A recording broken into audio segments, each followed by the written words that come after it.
Hello BookTube, and in this video I'm going to be giving you my review of My Friends Call Me Monster, which is the first of two stories that appear in this entry of the Goosebumps Horrorland series by R.L. Stine.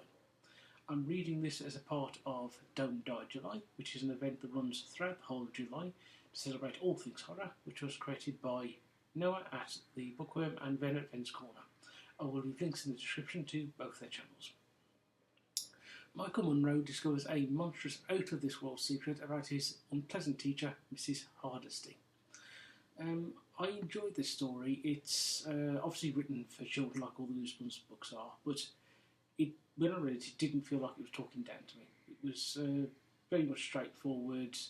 It's told in the first person through the point of view of Michael Munro, who is a 12-year-old. He's physically fit, very athletic, but also has a bit of a temper on him, and so that recurs throughout the book, especially when he's having to deal with Mrs. Hardesty, who is out to sort of push all his buttons, shall we say. She, as a character, is suitably unpleasant.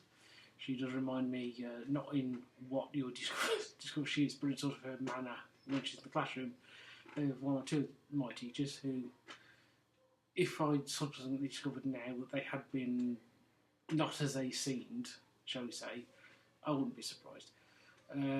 It's a really enjoyable story. Nice sort of creeping tension as you go through, as Michael Munro and his friends sort of discover more about Mrs. Hardesty and exactly what she's up to, and it's really well done, especially the sort of the sting in the tail at the end of the story, which is very well done and leaves you on a nice sort of as I say, twist and tail ending. It's well done.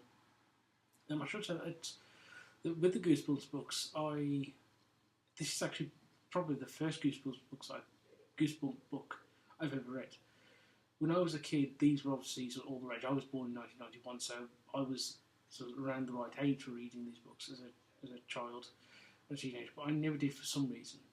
I did see the TV series, and so whenever I think of Goosebumps, I sort of associate that with the TV series, which is very iconic, and if you've not seen it, I highly recommend it. One of the things that reading this has done is going to make me go back and watch it to see if those episodes stand up, and it did. This story did very much have the quality of those episodes, especially the whole thing. As it very much, I could imagine this being adapted to the screen very easily in that as a part of that series. So I really did enjoy this story, and I'm glad I read it. I have also found that there's this is actually the 7th entry in the series, so I'm going to go back and find the other, I believe there's 9 altogether, so I'm going to find work my way through the other 6 and then read the 2 afterwards as well. I probably won't review them on the channel because them being out of order, but I'm sure I'm going to enjoy those as much as I enjoyed this. So with that BookTube, I will say goodbye, and I will see you actually shortly as will give you the review of the Horrorland section of this book. Bye BookTube.